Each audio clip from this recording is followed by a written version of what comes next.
నమస్కారం. సుమన్ టీవీకి స్వాగతం. అక్టోబర్ మాసంలో ద్వాదశ రాశుల వారికి ఎలా ఉండబోతుంది? నవగ్రహాల స్థితిగతులు ఎలా ఉన్నాయి?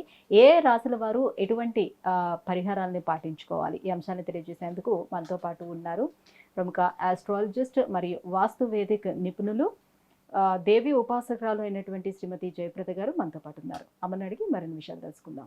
నమస్కారం. నమస్తే అమ్మ. శ్రీమాత్రే నమః. అమ్మ, ద్వాదశ రాశుల వారికి ఎలా ఉండబోతుందో తెలుసుకునే ముందుగా మనకి నవగ్రహాలు సంచారం అనేది ఏ రకంగా ఉంది, ఏ గ్రహాలు ఎటువంటి ఫలితాలను అందిస్తున్నాయో తెలియజేయండి. తప్పకుండా. సో గోచారంలో మనకి గురువు వృషభ రాశిలోని, మిథునంలో కుజుడు, తర్వాత కన్యా రాశిలో మనకి బుధుడు, కేతువు, రవి కలిసి ఉండడం, తులారాశిలో శుక్రుడు, మీనరాశిలో రాహు, కుంభరాశిలో వక్రిస్తున్న శని భగవానుడు.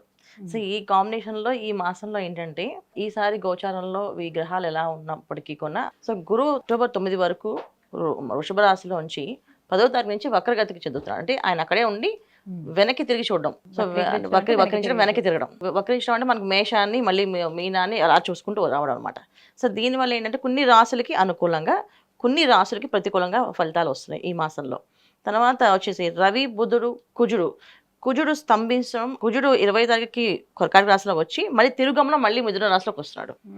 ఒక విధంగా చెప్పాలంటే కుజుడు కూడా వక్రిస్తూ మళ్ళీ తిరిగి మళ్ళీ మిథున రాశిలోకి వస్తున్నాడు.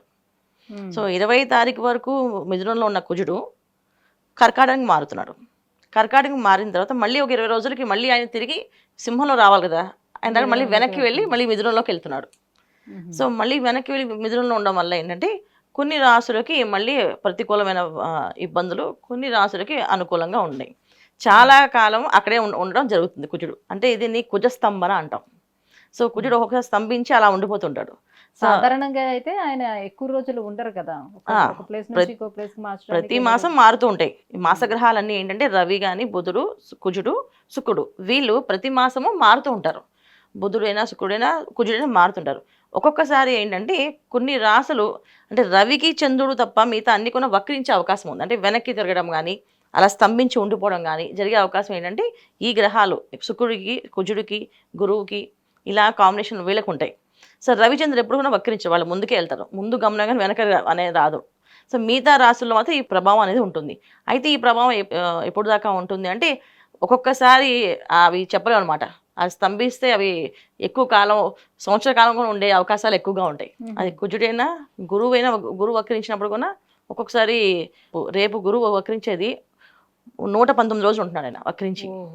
సో ఈ 119 రోజులు అంటే దాదాపు మనకి 3 నెలలు 15 రోజులు పైనే, మనం 3 మాసాలు మనం చూసుకోవాలి. సో ఈ 3 మాసాల్లో కొన్ని రాశులకి అనుకూలమైన ఫలితాలు, కొన్ని రాశులకి ప్రతికూలమైన ఫలితాలు వస్తాయి గురువు వక్రించడం వల్ల. ఇప్పుడు గురువు ఉండడం వల్ల ఎటువంటి ఇబ్బందులు అయితే ఎదుర్కొంటున్నామో అలాగే కుజు స్తంభన కూడా అలాంటి ఇబ్బందులే ఉన్నాయి. సో ఈ మాసంలో అది కూడా జరుగుతుంది కనుక కొన్ని రాశులు వాళ్ళకి అనుకూలంగా, కొన్ని రాశులు ప్రతికూలంగా ఇబ్బంది పడే అవకాశం ఉంది. సో కుజుడు స్తంభించడం దాదాపు మనం లెక్క వేసుకుంటే 119 రోజులు గురువు అనుకుంటే కుజుడు ఇంకా ఎక్కువే ఉన్నారు. వచ్చే ఏడాది వరకు మే, జూన్ వరకు ఆయన అక్కడే స్తంభించినట్టుగా కనిపిస్తున్నాయి మిథునంలోనే. సో దానివల్ల చాలా వరకు ఇబ్బందులు పడే అవకాశం ఎక్కువగా ఉంది. సో ముఖ్యంగా మిథున రాశి వాళ్ళకి ఇబ్బందిగా ఉంటుంది. సారి గోచార ఫలితాలు మనకి కొంతమందికి మేలు జరగచ్చు, కొంతమందికి కీడు జరగచ్చు, కొంతమందికి అదృశ్య యోగాలు, రాజయోగాలు రావచ్చు. ఇవన్నీ జరిగే అవకాశం ఈ మాసంలో చాలా రాశుల వాళ్ళకి ఉన్నాయి. అమ్మ, మరి కన్యా రాశి వారికి అక్టోబర్ మాసం ఎలా ఉండబోతుంది? ఏ గ్రహాలు ఏ స్థానాల్లో ఉన్నాయి, ఎటువంటి ఫలితాలను ఇస్తున్నాయి? తప్పకుండా నాన్న. సో కన్యా రాశి వాళ్ళకి ఈ మాసంలో అనుకూలంగా ఉన్నది ఏంటంటే కుజుడు ఒక్క అనుకూలంగా ఉన్నారు.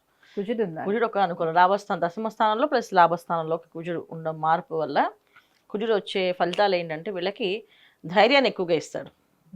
సో ఏ పని చేయాలన్నా ఒక ధైర్యంగా నేను చేయగలను, నా వల్ల అవుతుంది అని సెల్ఫ్ కాన్ఫిడెన్స్ ఎక్కువగా ఉంటుంది. ఆ పని చేస్తామని నమ్మకం ఉంటుంది. ఇది ఏదైనా కానీ నా వల్ల ఇది అవుతుంది అని చెప్పి ఆ మోటివేషన్ వాళ్ళు చెప్పే మాటలు ఉంటాయి చూడ, అవి వీళ్ళకి అన్ని పనులు అయిపోయినట్టే. సో కన్యా రాశిలో ఈ మాసంలో ప్రతికూలమైన గ్రహాలు ఎక్కువగా ఉన్నాయి. అనుకూలమైన గ్రహం కుజుడు అనుకూలంగా ఉంది. తర్వాత రాహు, 7వ స్థానంలోనే రాహు. వీళ్ళిద్దరూ తప్ప మిగతా అన్ని కూడా ప్రతికూల ఫలితాలే ఎక్కువగా ఇస్తున్నారు. సో అయితే ఏంటంటే ఈ ధైర్యం ఎప్పుడైతే ఉందో మనిషికి, మానసిక ధైర్యం ఎప్పుడైతే ఉంటుందో ఏదైనా సాధిస్తామని నమ్మకం ఉంటుంది వాళ్ళకి.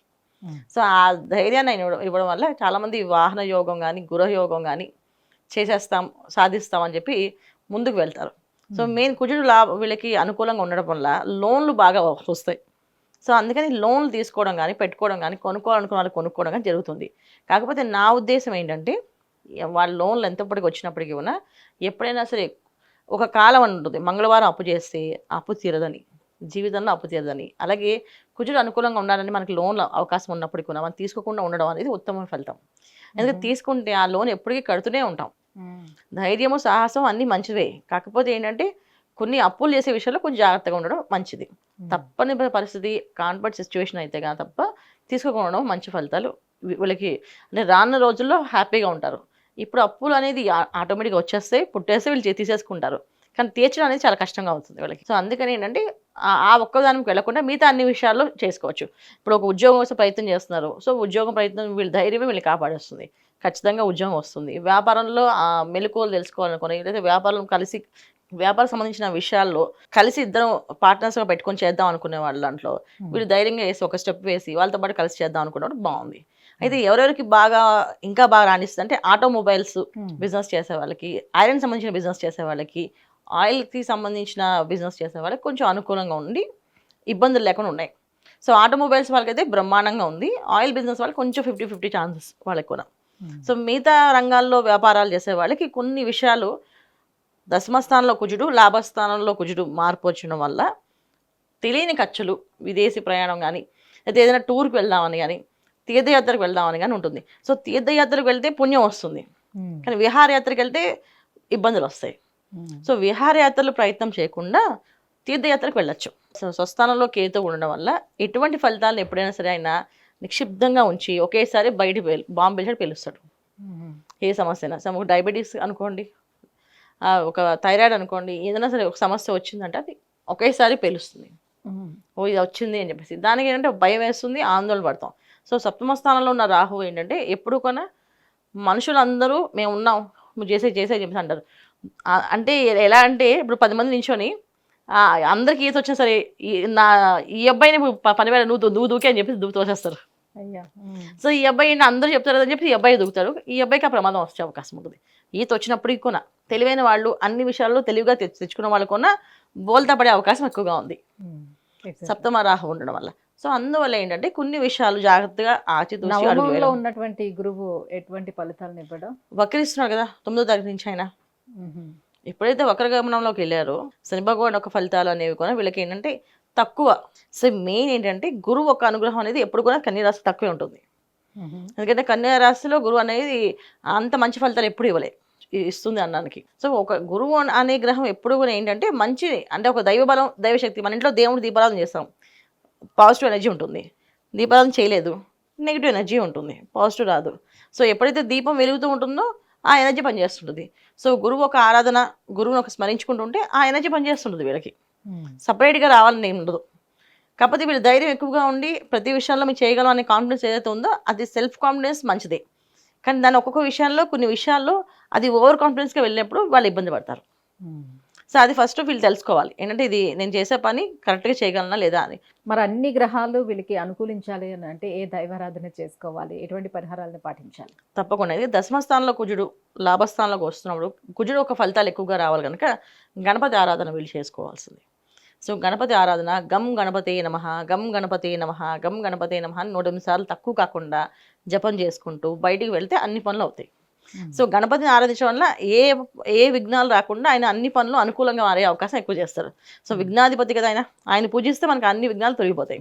అలాగే ఈ కన్యా రాశి వాళ్ళు ఈ మాసంలో అన్ని గ్రహాలు ప్రతికూలంగా ఉన్నప్పటికీ కూడా కుజుడు అనుకూలంగా ఉన్నారు కనుక గణపతి ఆరాధన చేయడం వల్ల ప్రతి ఒక్క పని ఫాస్ట్గా అవుతుంది, ధైర్యం ఎక్కువగా ఉంటుంది, అలాగే వాళ్ళ సెల్ఫ్ కాన్ఫిడెన్స్ ఎక్కువగా ఉంటుంది, పని కూడా అయిపోతుంది. కాకపోతే ఏంటంటే వీళ్ళు గణపతి ఆరాధన గం గణపతే నమః అనుకోవడం, తర్వాత బుధవారం పూట గోశాలకు వెళ్ళి పాలకూర పెట్టడం గోవుకి. సో ప్రతి బుధవారం పెట్టడం వల్ల వ్యాపార అభివృద్ధి ఉంటుంది. లేకపోతే వ్యాపారంలో కొన్ని అనుకూలమైన సమస్యలు రావడం, సప్తమ రాహు వల్ల మాయలో పడ్డము, మోసపోవడము, కొన్ని వస్తువులు దొంగలించబడ్డము, తెలియకుండా ఇంట్లోనే కొన్ని దొంగతనాలు జరగడం, ఇలాంటి సిచ్యువేషన్స్ కూడా ఈ కన్యా రాశి వాళ్ళకి ఈ మాసంలో ఉన్నాయి. సో ఇలాంటి తెలియని సిచ్యువేషన్స్ ఎదుర్కొనే పరిస్థితి రాకుండా ఉండాలంటే బుధవారం పూట గోశాలలో పాలకూర పెట్టాలి. ప్రతి బుధవారం గోశాలకు వెళ్ళడము, ఇంట్లో ప్రతిరోజు గణపతి మంత్రం 108 తక్కువ కాకుండా చదవడం, ఇలా చేయడం వల్ల వీళ్ళకి అన్ని పనులు అనుకూలంగా మారుతాయి. మా కన్యా రాశి వారికి అక్టోబర్ మాసం ఏ గ్రహాలు అనుకూలిస్తున్నాయి, ఏ గ్రహాలు ప్రతికూలంగా ఉన్నాయి, ఎటువంటి పరిహారాలను పాటించుకుంటే వీళ్ళకి బాగుంటుంది, ఈ విషయాలను తెలియజేసినందుకు ధన్యవాదాలు. నమస్తే అమ్మ. శ్రీమాత్రే నమః.